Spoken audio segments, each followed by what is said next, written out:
Hello everyone, আসসালামু আলাইকুম। কেমন আছেন সবাই? আলহামদুলিল্লাহ, আমি ভালো আছি। আজকে একটু সেজেছিলাম ছাদে যাওয়ার জন্য, কিছু পিক তুলবো। নুরাইয়াও এখানে রেডি হয়ে গিয়েছে আমার সাথে যাওয়ার জন্য। এই যে আমরা দুজন রেডি হয়ে গিয়েছি। আজকের ওয়েদারটা কিন্তু অনেক সুন্দর, রোদ নেই, শুধু বাতাস আর বাতাস। এই যে নুরাইয়া এখানে এখানে আকাশ আর ইয়াসিন চলে আসলো। আজকে রোদ নেই, বাতাস, তারপরও কেন আমার জানি গরম লাগতেছে। এটা হলো আমাদের কবুতর। নুরাইয়া কবুতর দেখে অনেক হ্যাপি। ওরা দুজন কী খেলতেছে আমি নিজেও জানি না, তারপরে একটু ভিডিও করে নিলাম।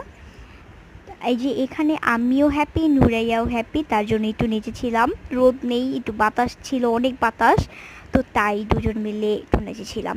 নুরাইয়াও এখানে একা একা নেচে নিল, মানে ও একটু বাবু দেখে নাচতেছিল। এখানে ওরা দুজন মিলে কি খেলতেছে আমি নিজেও জানি না, তারপর ভিডিও করে নিলাম। তো আজকে ভিডিও ছিল এ পর্যন্ত।